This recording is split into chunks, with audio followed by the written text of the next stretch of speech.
Hii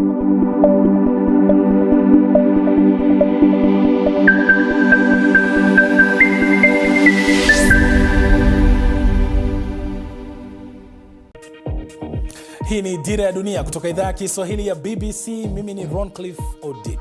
Taarifa yetu kuu siku huu. Rais wa Kenya William Ruto aanza ziara ya siku 2 nchini Tanzania, huku nchi hizo mbili zikiahidi kuondoa vikwazo vya kibiashara. Lakini swali ni je, ziara hii ina umuhimu gani?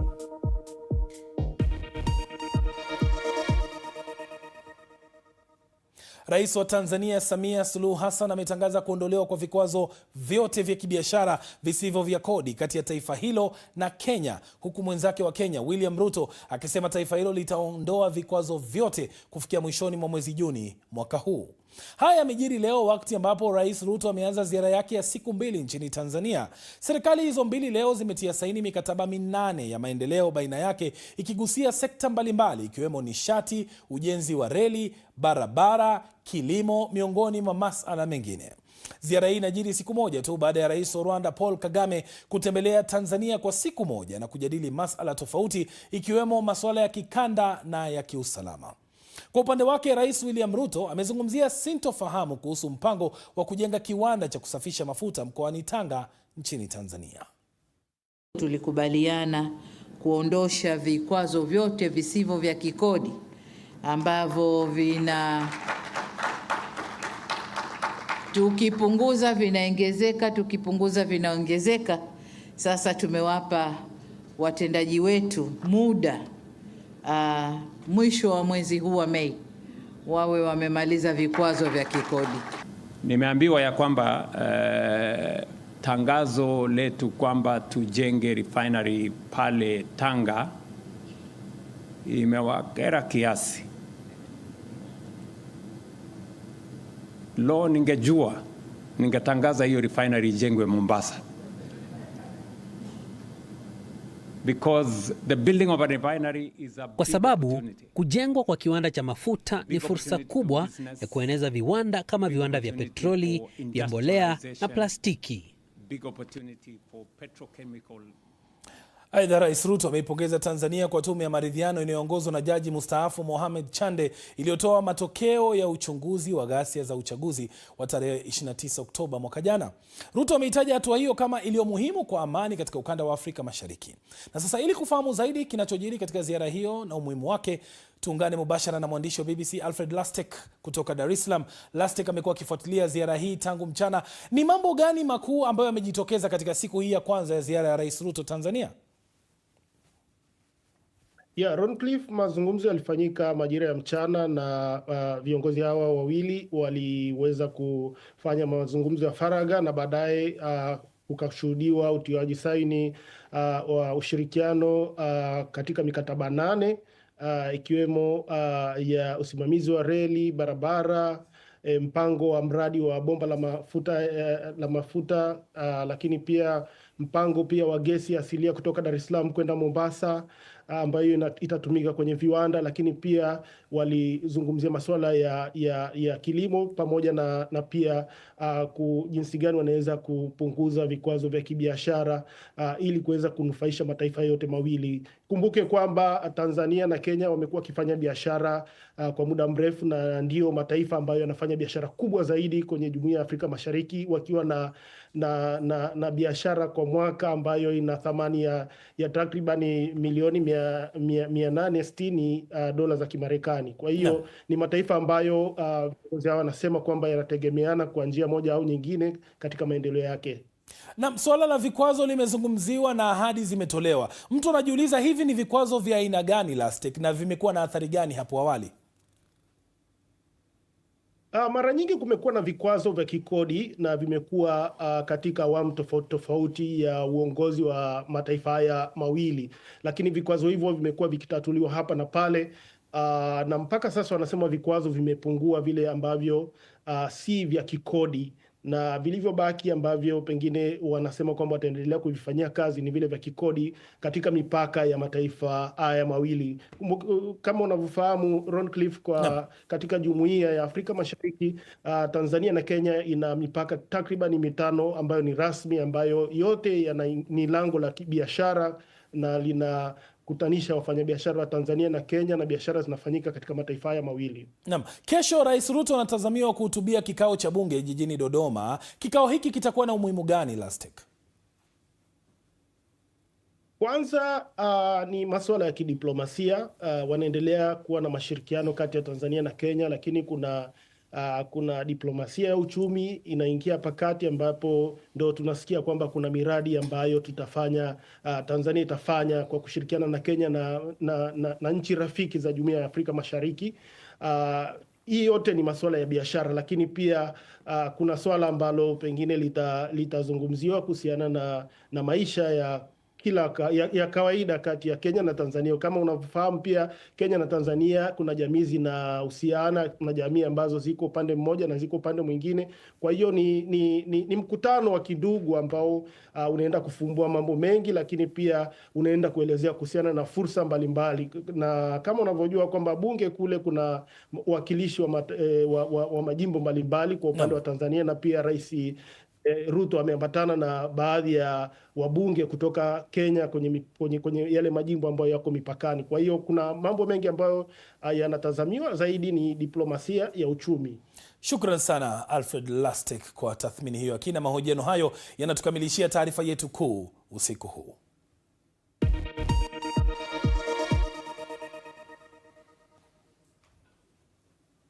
Tusalie barani Afrika sasa, lakini taarifa nyingine. Mamlaka ya afya huko Cape Verde imekataa kuruhusu meli ya kitalii yenye watu walioambukizwa virusi hatari vya hanta kutia nanga katika bandari zake, ikisema kwamba lazima iwalinde raia wake. Mhudumu wa meli ya Uholanzi ya MV Hondias alikuwa anatafuta ruksa ya kuwashukisha abiria wawili wagonjwa. Kampuni ya Oceanwide Expeditions imesema bado inakabiliana na hali mbaya ya kiafya ndani ya meli hiyo ambayo inasafiri kutoka Argentina. Kufikia sasa abiria watatu wamefariki, lakini kuna kisa kimoja tu kilichothibitishwa cha virusi hivyo ambacho ni cha raia wa Uingereza anayepata matibabu Afrika Kusini. Ifuatayo ni taarifa ya Sean Dilly ikiwasilishwa na Victor Kenani. Meli ya abiria ya MV Hondias ilianza safari yake kutoka Argentina wiki chache zilizopita. Msafiri wa kwanza kuugua alikuwa mwanamume Mholanzi mwenye umri wa miaka 70. Alifariki ndani ya meli na mwili wake ukapelekwa katika kisiwa cha St. Helena. Mamlaka zinasema mkewe mwenye umri wa miaka 66 aliugua alipokuwa katika uwanja wa ndege akiwa njiani kurudi nyumbani na baadaye akafariki hospitalini. Huku hayo yakijiri, raia wa Uingereza mwenye umri wa miaka 69 alipelekwa hospitalini kwa matibabu nchini Afrika Kusini. Meli ya Uholanzi ilianza safari yake huko Ushuaia tarehe 20 mwezi Machi na ilitarajiwa kumaliza safari yake huko Cape Verde hii leo. Shirika la Afya Duniani WHO likihakikishia BBC vifo vya watatu hao. Kufikia sasa kisa kimoja cha hantavirus kimethibitishwa katika maabara na kuna visa vingine 5 vinavyoshukiwa. Kati ya watu 6 walioathirika, 3 wamefariki na mmoja kwa sasa yuko katika chumba cha wagonjwa mahututi nchini Afrika Kusini. Maambukizi ya hantavirus kwa kawaida hutokana na kugusana na panya. Katika hali nadra vinaweza kuambukizwa kutoka kwa mtu mmoja hadi mwingine. Meli ya MV Hondias inaweza kubeba abiria 170 na ina vyumba 80 ndani yake. Shirika la Afya Duniani linasema linachunguza na kuratibu taratibu za kimataifa za afya ya umma. Hii ni Dira ya Dunia kutoka idhaa ya Kiswahili ya BBC. Tokaporejea, BBC Africa Eye yafichua sakata ya utapeli wa kimataifa kupitia mtandao nchini Uganda inayolenga watu wanaowapenda mbwa.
Karibu tena, hii ni Dira ya Dunia kutoka idhaa ya Kiswahili ya BBC.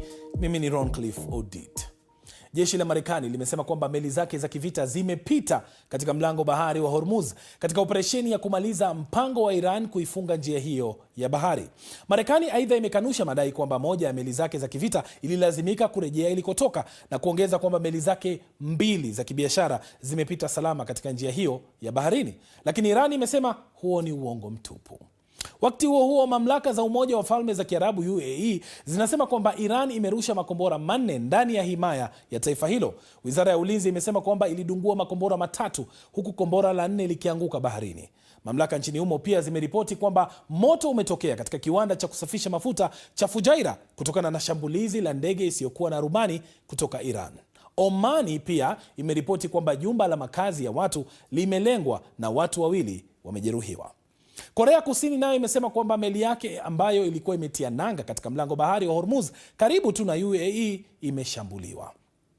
Awali, Rais wa Marekani Donald Trump alisema kwamba Marekani itajaribu kufungua njia hiyo kwa meli za mizigo ambazo zilikuwa zimekwama kutokana na Iran kuifunga. Jeshi la Marekani limesema kwamba wanajeshi wake 15,000, meli nyingine za kivita na ndege zaidi ya 100 zitahusishwa katika operesheni ambayo Trump ameitambulisha kama mpango wa uhuru, yani Freedom Project. Jeshi la Marekani limesema kwamba lengo kuu ni kurejesha uhuru wa usafiri wa majini. Sasa awali, jeshi la Iran lilionya kwamba lingeshambulia vikosi vya Marekani ikiwa vingetekeleza mpango huo wa Rais Donald Trump. Jeshi la Iran linasisitiza kwamba mlango huo wa bahari upo chini ya udhibiti wa Iran na kufunguliwa kwake kwa meli kutategemea maelekezo yaliyopangwa vyema. Mamlaka zimeonya kwamba hatua yoyote itakayochukuliwa na Marekani huenda ikavunja makubaliano ya kusitisha vita na kuendeleza hali ya taharuki. Mashirika ya kutetea haki za kibinadamu nchini Iran yametuhumu utawala wa nchi hiyo kwa kuwakamata raia kiholela, kuwatesa na hata kuwaua. Vyanzo vinavyoaminika ndani ya nchi hiyo vimeisaidia BBC kuzungumza na wale wanaoishi kwa hofu sasa kuhusu kile ambacho siku zijazo zinaweza kuleta. Mwandishi wa BBC Fagol Kin anaeleza zaidi katika ripoti inayowasilishwa na Ahmed Bahaj. Hakuna kukwepa ukweli huu mchungu kwamba utawala huu umenusurika. Ishara za uongozi wa mamlaka hii inayowatisha wengi hapa ipo kila mahali. Mitaani aina fulani ya maisha ya kawaida imerejea, lakini kwa wengi kama vijana hawa 2, matumaini yanabadilika na kuwa wameanza kukata tamaa. Mahojiano yao ya hapo mwanzo yanasomwa na waigizaji. Mambo yatabadilika, tayari yameshabadilika. Yamebadilika, yameangukia mikononi mwa jeshi la Iran. Hali ya nchi sio nzuri kabisa. Hapo mwanzoni sikutaka vita vitokee. Katikati ya vita, mradi tu walikuwa wakiwalenga viongozi wakuu. Nilifurahishwa kikweli na kifo cha kila mmoja wao, lakini jambo kuu ni kwamba watu wao wengi bado wapo. Kila nilichokifikiria kikutimia. Kila kitu kilizidi kuwa kibaya na tumesalia na Jamhuri ya Kiislamu. Nimevunjwa moyo na hali ya kwamba wameshinda vita. Naichukulia Jamhuri ya Kiislamu kama adui yangu. Utawala wa nchi bado unaua maadui zake. Wafungwa 21 wa kisiasa wameuawa kwa kunyongwa tangu vita vianze, kama vile Amir Hussein Khatami mwenye umri wa miaka 18, Babak Alipur, Puya Ghobadi na Amir Ali Mir Jafar. Susan ni mwanasheria anayewatetea wanaozuiliwa na serikali na anahofia kuwa mambo yatakuwa mabaya zaidi. Kabla ya vita, mateso makali yalikuwa kwa wale walioongoza maandamano, wale waliokuwa na mabomu ya chupa au wale waliokuwa na silaha. Lakini wakati wa vita ukali huu umeongezeka kwa kiasi kikubwa. Nataka vita viishe. Hata hivyo, nafikiri kwamba ikiwa vita vitaisha, labda utawala utalenga hasira yake ya vita hivi kwa wafungwa. Muda tulionao ni mdogo sana. Kiukweli, sifikirii sana kuhusu siku za usoni.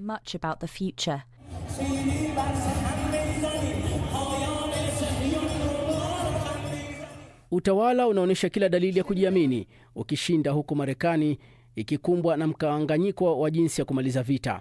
Armen ni mwandishi wa habari anayejitegemea ambaye anahofia kile kinachoweza kutokea baadaye, kwani utawala unajihisi kuwa na nguvu ya kumtesa yoyote unayetaka kumwita adui.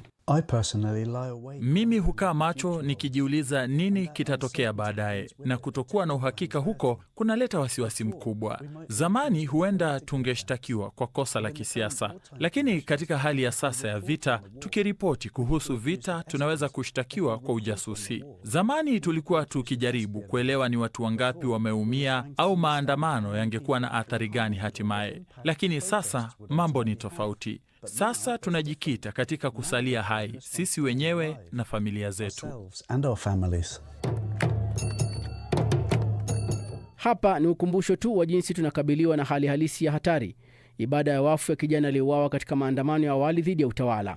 Na wakati ulimwengu unapoendelea kutafakari ikiwa mazungumzo ya kumaliza vita yataanza tena, kinachosalia hapa ni kati ya maisha na kifo. Turejee tena barani Afrika. Sasa uchunguzi wa BBCI umebaini utapeli wa kimataifa. Utapeli huu unalenga watu wanaopenda mbwa kupitia mitandao. Kikosi cha watu waliofanya uchunguzi wa siri kiligundua kuwa wanyama katika eneo la Mityana, mji mdogo nchini Uganda, wanatumika kuomba michango huku wakiteseka kwa kutelekezwa na katika baadhi ya matukio wananyanyaswa. Uchunguzi huo umeonyesha kwamba badala ya fedha hizo kuelekezwa kwa mbwa hao, kiasi kikubwa kimetumika kufadhili maisha ya kifahari ya matapeli hao. Ifuatayo ni taarifa ya Nyasha Michelle ikiwasilishwa na Isabella Mogodi. Tukutahadharishe tu kwamba filamu hii ina matukio ya kukera.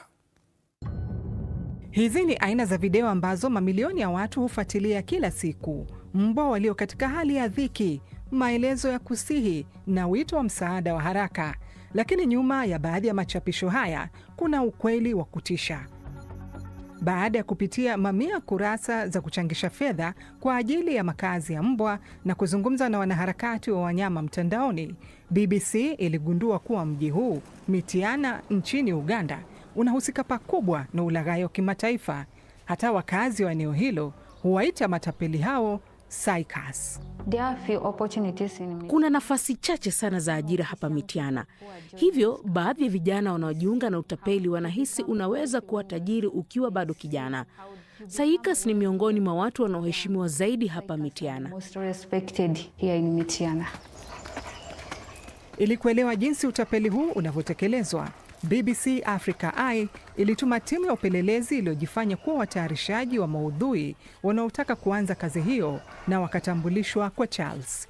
Kwa malipo, aliwaruhusu kurekodi mbwa anaofuga katika vizimba vidogo visivyo visafi. Kisha aliwaelezea jinsi anavyowadanganya wanaomfuatilia kwenye mitandao ya kijamii.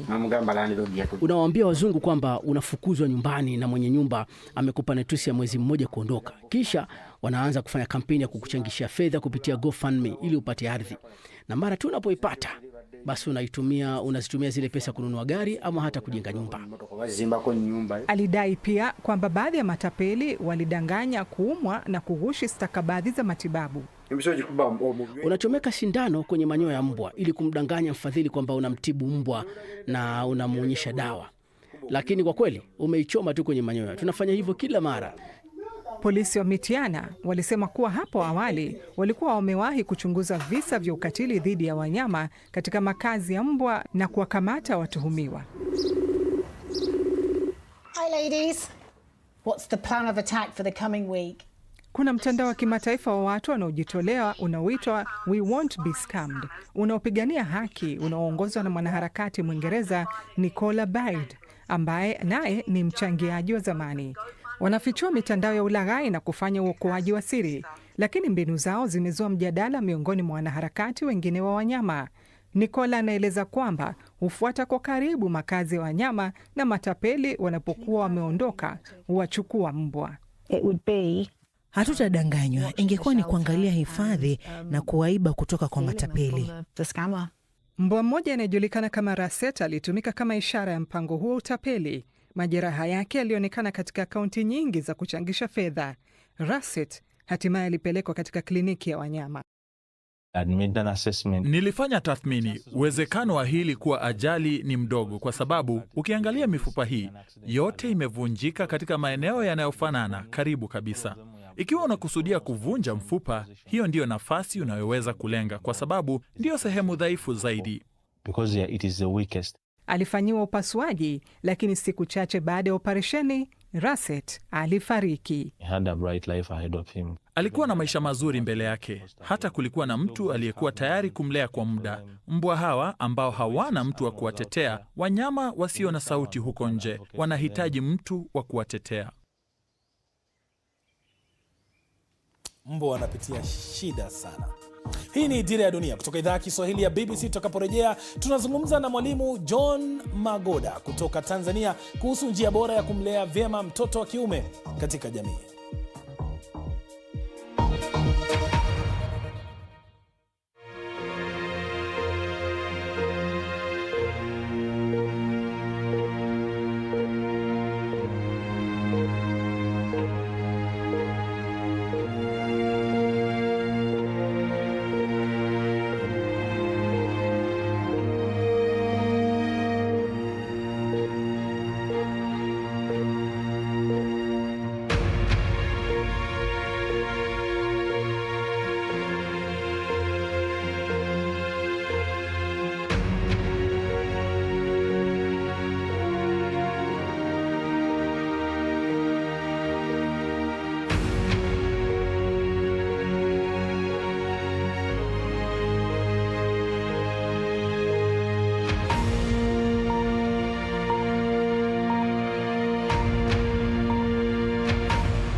Karibu tena, hii ni Dira ya Dunia kutoka idhaa ya Kiswahili ya BBC. Mimi ni Roncliffe Odit. John Magoda Jr. ni mwalimu katika shule ya msingi ya watoto wenye mahitaji maalum iliyopo jijini Arusha nchini Tanzania. Katika siku za hivi karibuni amejizolea umaarufu mkubwa kupitia mitandao ya kijamii, hususan mtandao wa Instagram, kwa hotuba zake zinazolenga kuwapa mwongozo na nguvu kina mama katika malezi ya watoto wa kiume. Mwanahabari wetu Martha Saranga amefanya mahojiano naye ili kufahamu changamoto anazopitia anapotoa elimu hiyo muhimu. Kosa linalofanya kubwa na wanawake ni kumlea mwanamume, mtoto wa kiume, kwa kutumia akili ya kike. Una ufafanuaje wanaume na mwanamke anaweza akafanyaje ili aweze kukuza wanaume kwa mtoto wa kiume? Jamii imemtengeneza mwanaume ni mtu ambaye anatakiwa aumie au ateseke kwa ajili ya mtu mwingine. Kwa hiyo jamii inasahau kama mwanaume naye ni binadamu kama binadamu wengine. Ndio maana kuna kitu kwa Kiingereza wanaita social bribe, yani hongo ya kijamii. Wanaume tunateseka kwa ajili ya kutaka majina mazuri. Tunaumizwa kwa ajili ya kutaka majina matamu. Kidume, mwamba, komando, ile napelekea tunajiumiza. Na ni nzuri ukifanya kwa mtu ambaye sio mtoto wako. Lakini mama boys lazima uelewe, kuna siku mtoto wako anafanyiwa na mwanamke mwingine ambaye sio wewe, kwa sababu kuna watu ambao hawana huruma juu ya nini. Kwa hiyo ninachokifanya mimi ni kuwapa watu uelewa wa kumkumbusha mtoto wa kiume ajitambue kwamba yeye pia ni binadamu, anatakiwa ajikubali, anatakiwa ajithamini, kwa sababu changamoto nyingi ambazo zinatukumba sisi wanaume ni kutokujikubali na kutokujithamini. Ni makosa gani ambayo unayaona mara kwa mara yanafanywa na mama boys ama wakina mama ama wanawake katika jamii katika mchakato wa kumlea mtoto wa kiume? Wanatumia akili za kike kumlea mtoto wa kiume. Sasa mimi ni mama. Tabia na ujuzi mwingi haupimwi kimaandishi, unapimwa kwa uzoefu wa moja kwa moja. Watoto wamevutana kidogo, mnanyanyasea mwanangu, mnanifanya. Kumbe pale mtoto anajifunza teamwork, kumbe pale mtoto anajifunza jinsi ya kufanya maamuzi. Kwa hiyo mnakuta nyie tayari mnamuandaa mtoto awaze plan B mapema, kwamba nikifanya hivi mama yangu atakuja. Kuna wakati yule anatakiwa ajipambanie nini mwenyewe, lakini nyie hiyo nafasi amfanya nini hamumpi. Yaani mnamuona kama yeye kwenye dunia yenu. Ndio maana sasa hivi mnawachukua hadi kwenye Snapchat vile vinani, mnakaa kabisa mwanangu mimi ni handsome, yani hivyo, lakini kumbe kwenye dunia yao ni tofauti. Pengine katika maisha yako, katika malezi na makuzi yako, ndio yamechangia kwa kiasi kikubwa wewe kuwa hivi na mtazamo huu kuhusu watoto wa kiume na malezi? Mimi tu ni mtoto wa mwisho, lakini ni ule mtoto ambaye baba alikuwa ananidekeza sana, lakini mama sasa ndo mtu ambaye ameni shape. Mimi kwetu ilikuwa ukichelewa chakula, yani mama anakupa chakula, wewe mwenyewe ndo unampa mbwa. Anasema kabisa, amenioa baba yako, hujanioa wewe. Kwa hiyo mimi nilikuwa hata nikicheza tumbo likitikisika, najua nyumbani anakologea ugali. Nitaacha nilichoacha, nitafanya nini? Nitaenda, kwa sababu hakuwekei chakula. Na sio kama hamna kipo, anakwambia nataka nikuandae hata ukienda sehemu nyingine. Kwa hiyo ndo maana mimi inanipa nguvu sasa ya kuamini kwamba mama au mwanamke anaweza kumtengeneza mtoto wa kiume, kwa sababu mimi nimepitia hicho. Yaani mama ndo ameninyoosha.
Thank you.